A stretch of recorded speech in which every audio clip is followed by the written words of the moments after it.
¿Qué tal? Nosotros somos conexionistas y hoy vamos a hablar de la frontera, una frontera que es muy grande, es una de las más grandes del mundo y sobre todo una de las más complicadas del mundo, diría yo. La vida y la situación que prevalece pues en esta zona que es tan peculiar y tan particular. Y hoy nos acompaña el vocero de Améxica, nos va a hablar sobre este proyecto y también colaborador de diversos medios, tanto en México como en Estados Unidos. Edgar, ¿cómo estás? Amigos de Conexionistas, ¿cómo están? Hoy nos acompaña Isaac Vázquez. Él ya es un viejo amigo, pero sobre todo es un periodista de larga tradición que está muy interesado por este fenómeno, como Armando lo dijo, de la vida en esta frontera, la frontera que compartimos con Estados Unidos, que México comparte con Estados Unidos, porque además Isaac es un convencido de que hay otras dimensiones que vale la pena observar. Isaac, muchas gracias por compartirnos, por estar con nosotros, por traernos en el radar, por poner en el radar este tema que si bien es importante por el tema migrante, me encanta que traigas a la mesa otras cosas. Isaac, ¿cómo estás? Bienvenido y cuéntanos qué es Améxico, Isaac. ¿Qué tal? ¿Cómo están? Muy buenas tardes. Muchas gracias, Edgar, Armando, por la oportunidad de estar aquí con ustedes en Conexionistas. Y sí, pues en esta ocasión, pues vamos a platicar un poquito del proyecto Améxica que estamos iniciando. Y bueno, pues Améxica, pues nace de la intuición colectiva de querer entender el fenómeno que es los territorios a ambos lados de la frontera entre México y Estados Unidos, ¿no? Eh, para los que nos siguen, un poquito de base es que entre Estados Unidos y México hay 3.152 kilómetros lineales y no solo eso, sino que además hay varias ciudades espejo de un lado y del otro de la frontera. Tenemos 53 puntos de acceso, digamos, legales o registrados entre ambos países. Y bueno, pues en cada uno de los lugares, pues hay interacción en todos los sentidos, ¿no? En la interacción social, interacción económica, interacción cultural. Y esto pues se permea hacia el norte en Estados Unidos y baja hacia el sur, hacia México, ¿no? Entonces, lo que a la distancia parece pues un lugar, un punto de acceso entre ambos países, con el paso de todo el tiempo y con el paso de los años, se ha venido creando esta franja que cada vez es más ancha, voy a decir, en el que conocemos pues lo que es el tercer país, ¿no? Y además pues el movimiento poblacional que hay de los mexicanos hacia el norte del país e incluso hacia partes de Estados Unidos a través de este intercambio que existe social y cultural en la frontera entre Estados Unidos y México, ¿no? Entonces, en términos comerciales, queremos saber cómo suceden, en términos culturales y en términos educativos, ¿no? Para saber lo que está pasando en la población fija y obviamente pues en la población transitoria, que hoy más que nunca está de moda el tema de las caravanas migrantes que siguen continuamente tratando de llegar desde México a Estados Unidos. Entonces ahí hay dos comunidades que están cruzándose, las comunidades fijas y las comunidades flotantes, y pues tratar de explicar o intentar no de explicar, sino de entender cuáles son estos lazos que existen entre estas comunidades que conviven todos los días y 24 horas en esta gran frontera que es México y Estados Unidos. Perfecto. Oye, Isaac, tú dijiste algo que me llamó la atención, que es el tema de que esta franja crece, ¿no? Y creo yo que nosotros y todos se lo debemos a este centralismo que vive este país, en el sentido de que pues decimos, sí, Guadalajara es una ciudad grande, Monterrey es una ciudad, pero pues estamos hablando que sobre esa franja fronteriza están varias metrópolis de tamaño muy respetable, ¿no? Vamos a hablar de Tijuana, vamos a hablar de Ciudad Juárez. Vamos a hablar de todas esas ciudades que pues, realmente son auténticas metrópolis, ¿no? Pero son metrópolis que se han alimentado tanto de gente que viene del resto de la República, es decir, llega muchísima gente de Chiapas, de Guerrero, de Oaxaca, de etcétera, etcétera, etcétera. Y ahora el fenómeno se ha multiplicado. ¿Por qué? Porque no solamente están llegando ya de México, sino están llegando salvadoreños, están llegando hondureños, guatemaltecos, incluso haitianos, ¿no? ¿Cómo recibe la gente? Es decir, ¿cómo la gente que vive en estas ciudades recibe a estos extranjeros, estos fuereños, esta gente que muchas veces es muy alejada de su cultura. No me imagino nada más alejado que una persona de Baja California con una de Oaxaca. ¿Cómo está resintiendo la gente, la población, digámosle tradicional de alguna forma, esta oleada humana que están recibiendo? Pues ahora sí que mes con mes, día con día. Tienes razón, no hay que dejar en lo anecdótico esta parte. El INEGI tiene registrado que casi 1.000 millones de dólares en remesas, solo 1.000 millones de dólares se quedan en los estados fronterizos de México, Wow. ¿no? Mientras que 300 millones de dólares apenas llegan a estados sureños en México, como Campeche y Chiapas, lo cual refuerza y le da vida a esto que tú me estás platicando sobre cómo diferentes poblaciones del país se están movilizando hacia el norte del país, en parte porque tienen a sus familiares del otro lado y en parte porque también algunos de ellos quieren cruzar la frontera, ¿no? Evidentemente hay un choque cultural, digamos, en lo culinario, en lo artístico, en la forma de vivir, e incluso en el clima, ¿no? Tanto que en México tenemos clima selvático hacia el sur, y digamos un poco más, con más vida, con más agua. La región fronteriza en México, pues casi toda me atrevería yo a decir que es desértica. Y hay muchos factores que cambian, ¿no? Por supuesto que este movimiento poblacional también repercute en las políticas públicas de los gobiernos que están ahí, tratando de aceptar a nuevas personas que llegan a vivir y sobre todo las partes culturales que bien tomas, ¿no? Pongamos el ejemplo en la ciudad de Tijuana, que es la que yo conozco, eh, no voy a decir todo el tiempo, pero sí tengo un gran conocimiento sobre la parte de Tijuana. Sí, la comunidad que es la población fija, que es de generaciones que ha vivido en esta ciudad, no es que se mezcle con las nuevas poblaciones que vienen llegando, sino que más bien entonces son un poco celosas de su territorio, ¿no? Sin embargo, sí hay mucho apoyo en la parte de Tijuana a los migrantes que llegan, que intentan cruzar, ¿no? Como en todos lados, pues también hay algunas rivalidades entre algunas poblaciones, por así decirlo, para saber quiénes son los que pues mejor juegan al béisbol o mejor juegan al fútbol, pero también hay una fusión de gastronómica en esta parte entre la comida que viene de Sinaloa con la comida que viene del centro del país, de Puebla. Definitivamente casi no llega la comida oaxaqueña o la comida de Mérida a estas zonas, ¿no? Pero al final pues se vuelven unas ciudades que poco a poco se van haciendo como dos núcleos, porque es la parte de la gente que ha vivido ahí toda la vida y al mismo tiempo la que está llegando a residir a estas zonas. Muchos, como sabes, como dices, muchos incluso de Sudamérica llegan a estas ciudades tratando de pasar y se quedan a vivir ahí, ¿no? Empiezan quedándose un mes, 3 meses, 11 y poco a poco se van adaptando a las nuevas sociedades que se van creando y esto le da una vida, vamos a decir, cosmopolita en las capitales, ¿no? Por así decirlo.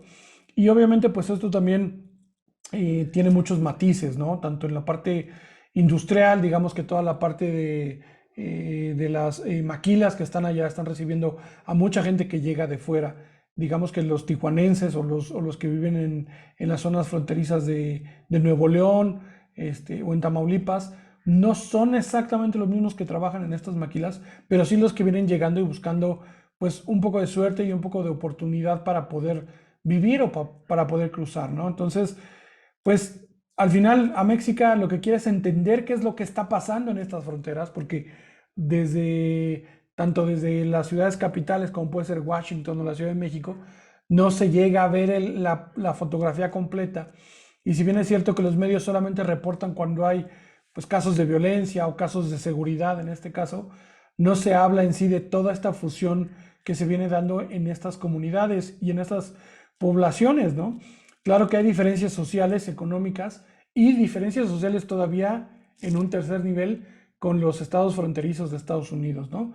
Así que bueno, pues estas comunidades han prevalecido durante décadas y yo creo que es momento de tomarles un poco más de atención para poder entender qué es lo que está pasando ahí en esas ciudades.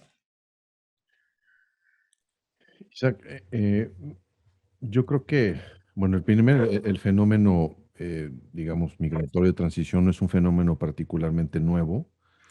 Esto significa que, como bien dices, empieza por un sincretismo cultural que se manifiesta en la gastronomía.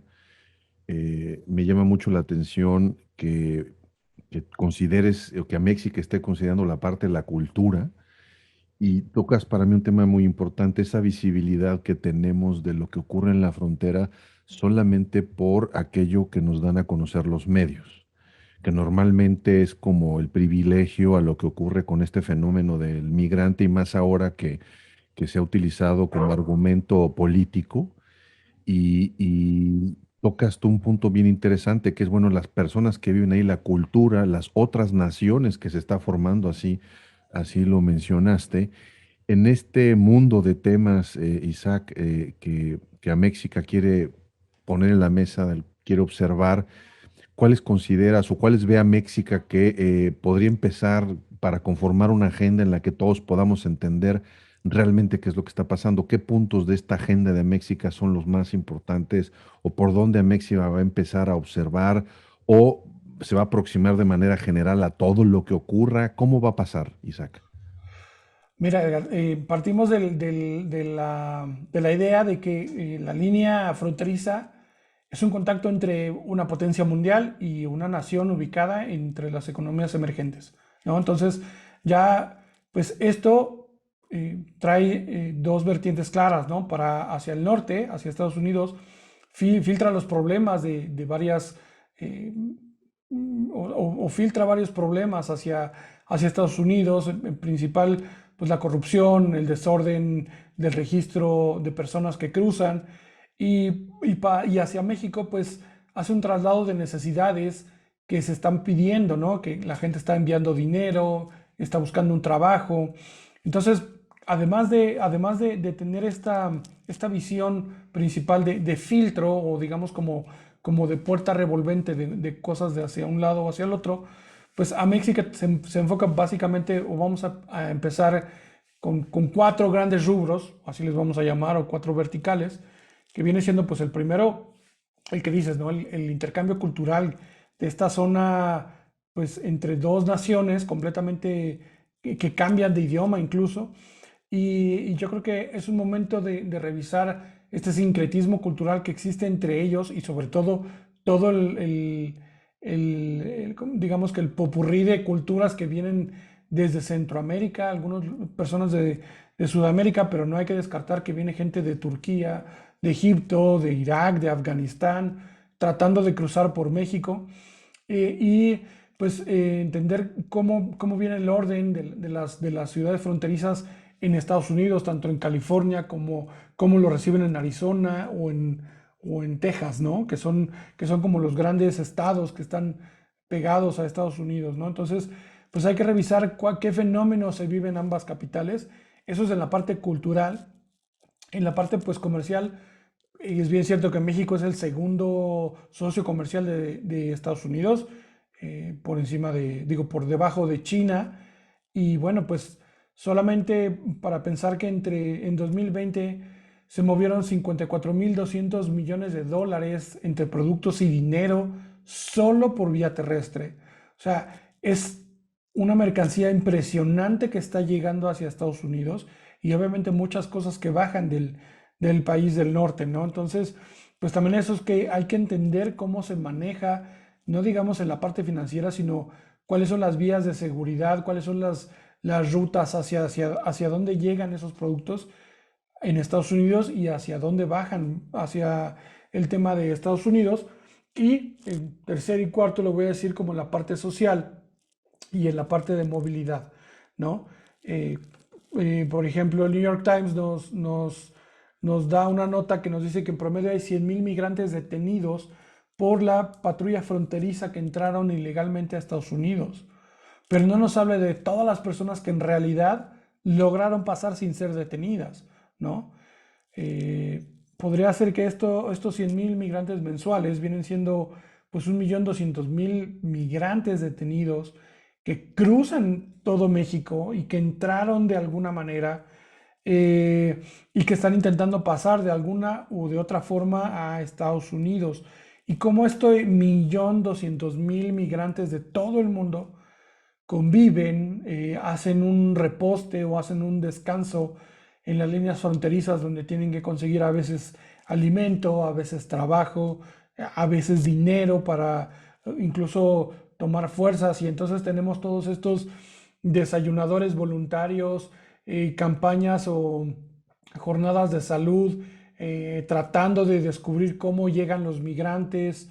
Y para, pues, obviamente, pues para México es un tema muy complicado porque pues es alimentar a una persona que va a llegar a otro país de manera ilegal, estando en México de manera ilegal, ¿no? Entonces hay un espectro tanto de movilidad y de un espectro social que como te comentaba yo, por lo menos en la parte de Tijuana, y sé que también en algunas otras fronteras hay ayuda al migrante, hay apoyo a la gente que llegó, se les apoya con vestimenta, con medicinas, con zapatos, y por supuesto no olvidar pues la parte de las necesidades que ellos tienen de buscar dinero, algunos problemas que traen de alcoholismo, algunos problemas que traen de drogadicción, y pues todas estas comunidades van dejando o van encaminando eh, su paso hacia Estados Unidos, y cómo logran llegar y cómo llegan a las ciudades fronterizas en Estados Unidos, que también tienen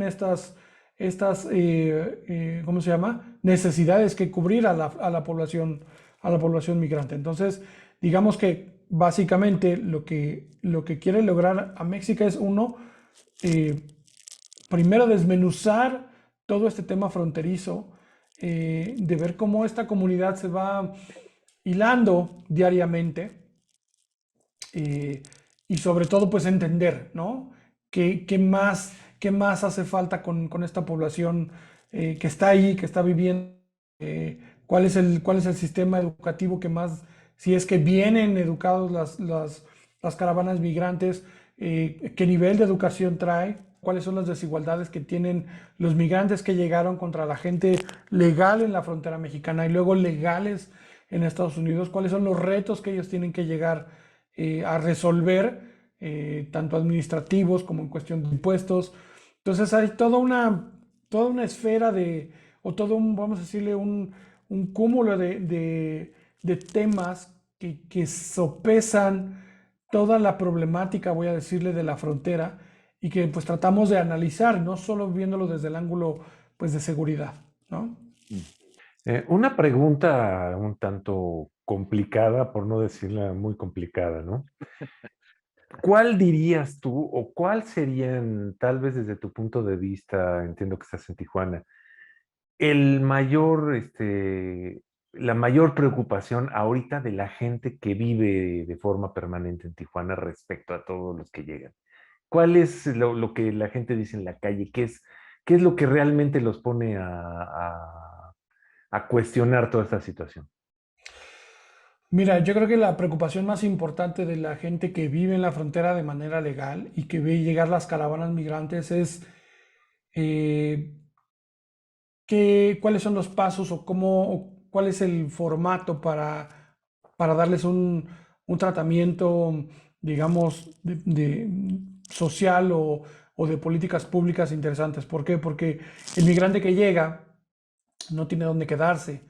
Entonces empieza un problema sanitario, ¿no? Digamos, en donde se asean, empiezan a ocupar plazas y parques dentro de la ciudad tijuanense, y empiezan a ocupar esta parte. Entonces, creo que una de las principales necesidades de la gente es mantenerlos limpios, mantenerlos a salvo, y hay muchas campañas de darles alimentación y de darles ánimos, porque cuando ellos llegan, no es que llegan y cruzan, ellos llegan y están esperando y están viendo cuál es el momento Ujú, preciso, según ellos, para cruzar. Y en esto pueden pasar meses.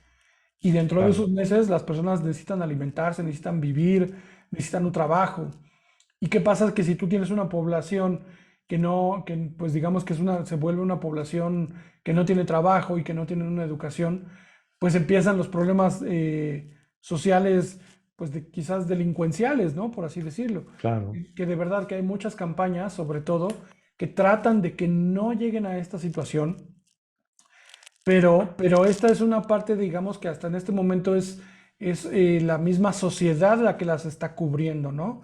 Son diferentes comunidades religiosas, diferentes organizaciones o asociaciones civiles, pero no hay una manera clara de que parte de los gobiernos o que el gobierno local tenga destinado alguna parte para cubrir esta situación. Si bien en el 2020 empezaron las campañas de salud y las campañas para tratar de cubrir esta parte del COVID o del coronavirus, más allá, pues también hay algunas campañas sobre drogadicción, sobre cómo cuidarse del VIH, cómo cuidarse de algunas otras enfermedades venéreas, pero hasta ahí no hay un esfuerzo real, ¿no? Y acabas de Claro. tocar algo, Armando, acabas de tocar algo importantísimo que también creo que a México quiere tocar, no lo voy a decir como un tema más, pero creo que sí está en nuestra agenda en las primeras partes que tenemos que tocar, que es el tema de la mujer migrante dentro de la sociedad fronteriza, ¿no?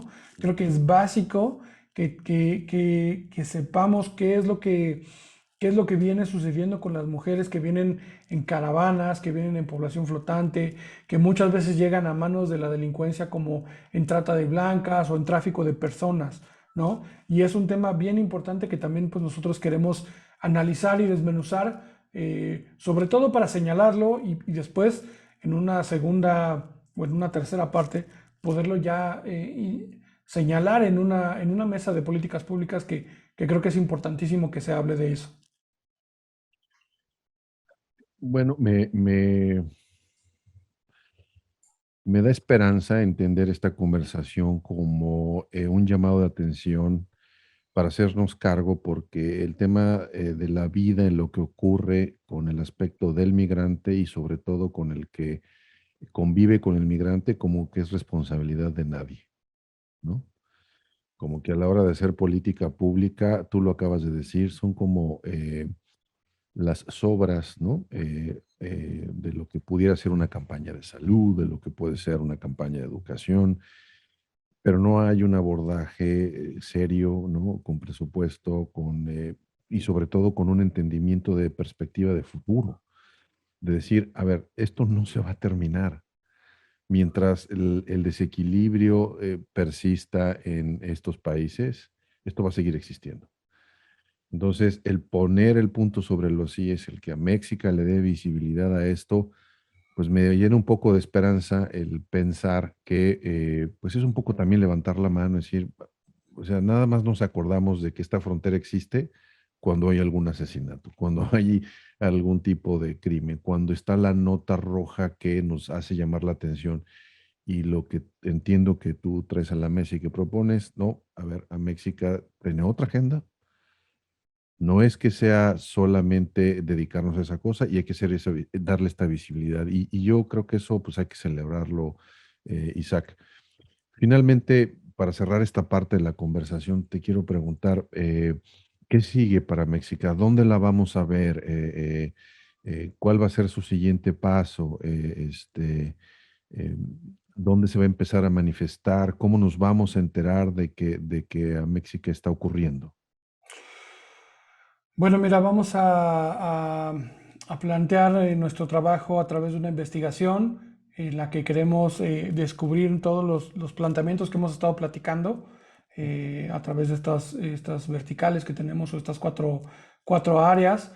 Eh, por supuesto que vamos a empezar a apoyarnos con entrevistas, con entrevistas de campo, con entrevistas quizás con los actores políticos que se encuentran pues en las estructuras gubernamentales que les corresponden, porque a veces tendrá que ser un tema federal en México o en Estados Unidos, a veces tendrá que ser un tema local, digamos que de la región o de la población en la que se encuentren, o incluso también entender cuáles son las necesidades que tienen las asociaciones civiles, ¿no? Porque muchas veces pues el apoyo eh, llega tarde o llega mal, ¿no? Cuando Ujú. necesariamente la gente está solicitando alguna ayuda en específico, llega ayuda pero de una manera incorrecta. Entonces, pues vamos a tratar de tener estas conversaciones con los actores, tanto políticos como sociales y de la organización, perdón, de la sociedad civil que estén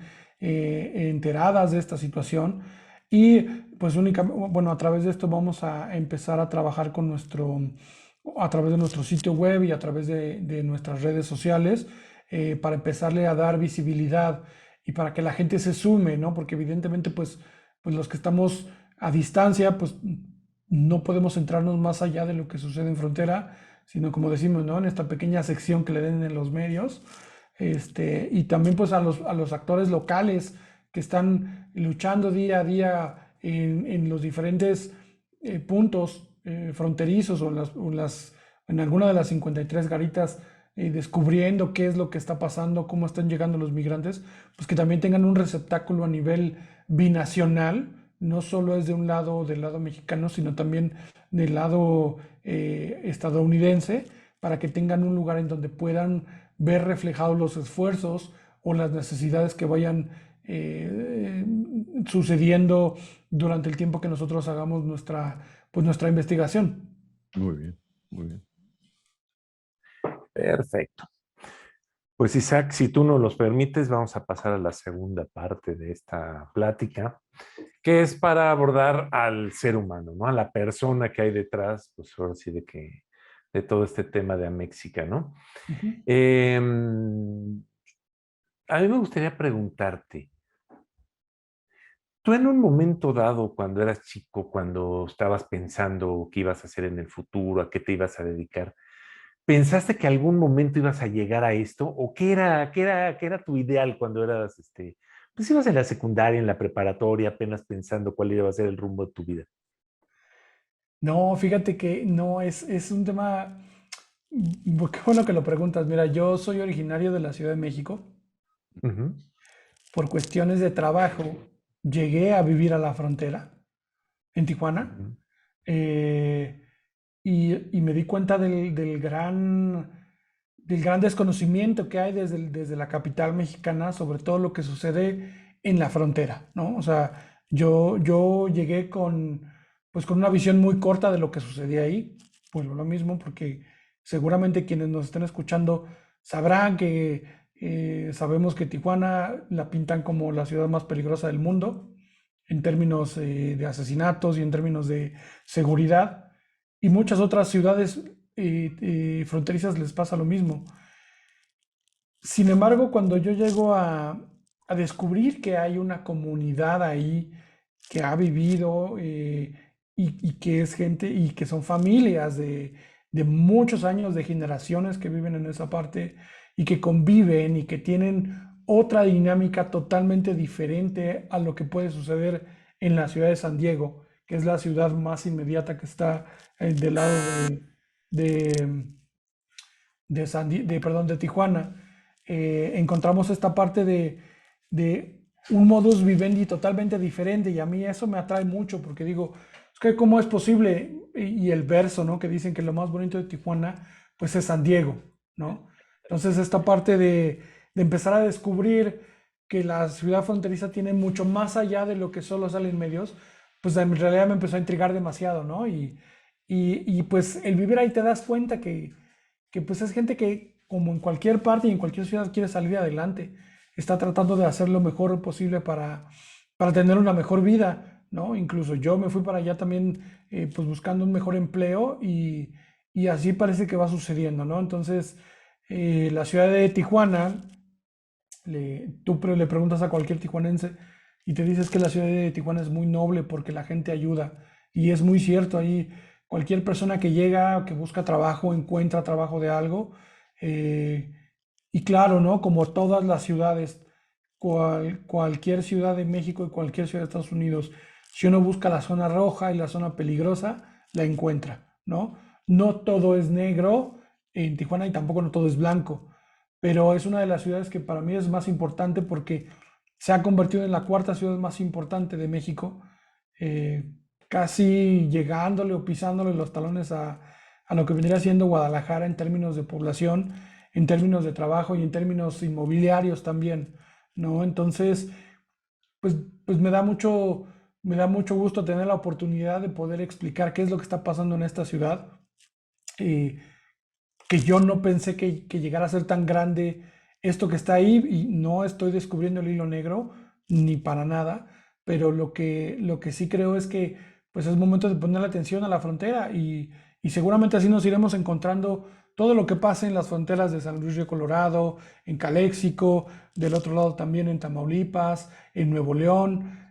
Todas las ciudades fronterizas deben de tener su parte cultural y social y financiera que hay que hablar de ellas porque son, pues en realidad son un receptáculo o es casi una gran parte del ingreso de las familias mexicanas. Si bien es cierto que las remesas es la primera o la segunda entrada de dinero al país, pues por supuesto que mucho debe de pasar por estas fronteras, ¿no? Oye, Y eso es Isaac, lo que más me llamó la atención. haciendo a un lado tu vena periodística, perdón que te interrumpí, No, no, dale, dale. eh, eh, haciendo a un lado este olfato que tiene el periodista para encontrar una nota, los buenos periodistas, ¿no? Porque ya no, una nota está debajo de las piedras, ¿no? Entonces parece, yo me los imagino siempre como Terminators escaneando cosas, ¿no? Tu nota, pum, y hay algo, ¿no? Sí. Eh, Quitando esa parte de tu curiosidad social, eh, cuando viajas, ¿en qué es lo que más te fijas? ¿Qué es lo que más placer te da? O sea, ir a un lugar, abres tu maleta, la avientas al lugar donde te vayas a quedar y sales a la calle a buscar qué. Yo creo que lo primero que salgo a buscar es la ciudad en sí, ¿no? A mí me gusta mucho caminarlas, me gusta mucho conocer, investigar, meterme por una calle, ver hacia dónde me lleva. No estoy buscando en realidad como lo más nuevo, lo que vi o la fotografía del Instagram, sino en realidad pues conocer a la gente, ¿no? Siempre que llego a algún lugar, lo primero que pregunto es, oye, un buen lugar, vamos a decir, un buen lugar para comer, pero no me digas el lugar donde van los turistas. Quiero conocer el lugar en donde van los locales, ¿no? Ok, Y es ok. ahí es donde te sales del radar turístico y empiezas a conocer las zonas en donde vive la gente, ¿no? Y eso es es muy interesante porque te das cuenta, ¿no? Claro, por supuesto que hay ciudades que, digamos Las Vegas, que es una ciudad hecha para turistas, Cancún es una ciudad hecha para turistas, pero cuando te sales de esta zona y empiezas a vivir y a convivir con la gente, pues ya te empiezas a dar cuenta de cuáles son las dinámicas, qué oportunidades tienen, qué riquezas tienen ellos y qué otras cosas pues también les faltan, ¿no? Claro. Pero creo que eso es lo que más me gusta a mí de una ciudad, empezarla a turistear desde el lado de cómo viven ellos, ¿no? De tener su óptica. O sea, caminarla. Tú las caminas. Si no, una ciudad que Sí, no se camina, no, ya no valió la pena. es muy difícil visitar una ciudad que no puedes caminar. He tenido la oportunidad de conocer, no sé, la ciudad de Miami, en donde todo es en auto. No hay manera, o sea, pues solo vas en el coche, pero no puedes platicar con nadie, no puedes ver nada, ves los lugares cerrados y sellados, pero, o sea, no es como que puedo entrar y quiero ver acá, ¿no? No, no, o sea, una ciudad caminable creo que no solo se disfruta, sino también se aprende de ella, De ¿no? acuerdo. No, entonces ya no te voy a invitar a Houston. No, pues no. Imposible que te quites la vena periodística, ¿eh? Porque la Sí. respuesta fue totalmente de una persona que está Sí. viendo, que está analizando, que está conociendo su entorno. Bueno, pero espera. A ver, quitándome la No, vena. no te No, defiendas, Isaac. No te defiendes, lo llevas en la sangre. Y eso es bueno, digo, eso es bueno. sí. Oye, Isaac, pues de veras, muchas gracias. No nos queda más que agradecerte tus palabras. Edgar, creo que vamos a estar continuamente regresando con Isaac a ver varios temas sobre esto de Améxica y pues conocer más sobre la frontera, ¿no? Así es una alianza que vamos a hacer de conexionistas con Améxica, como ya Isaac nos comentó, para traer entrevistas y empezar a ponerle una lupa, ¿no? A este mundo. Y pues encantados, Isaac, Padrísimo. de colaborar, de apoyar, poner nuestro grano de arena, de que conexionistas ahora sí que conecte con esa otra realidad. Muchísimas gracias, Isaac. No, gracias a ustedes y por aquí estaremos platicándoles de los avances que tengamos con la México. Buenísimo. Magnífico. Oye, pues ya nomás dinos, somos conexionistas, nos gusta conectar. ¿Cómo conectamos con Améxica? ¿Cómo conectamos con Isaac Vázquez? Claro, nuestro sitio web es amexicawatch.org. Ujú. Nuestras redes sociales van a ser amexicawatch y a mí me encuentran a través de en cualquier red social @molechilango. Mole chilango. Mole Me chilango. encantó. Me Así es. encantó cómo lo pones. Bueno, pues, bueno, a mí nada más me resta decirles que a conexionistas nos pueden seguir a través de Twitter en nuestra cuenta, @conexionistasmx. En Facebook también somos Conexionistas MX. En YouTube nuestro canal es Conexionistas México. Y en Spotify pueden encontrar todos los podcasts de Conexionistas. Ahí somos simplemente Conexionistas. La música que estamos escuchando es de Alejandro Saborit. Ahí lo encuentran en su canal de YouTube, Alejandro Saborit. El diseño es de Sofía Reynoso, Sofía Reynoso, diseño gráfico. Ahí la encuentran en Facebook. Nosotros somos Conexionistas. Muchas gracias.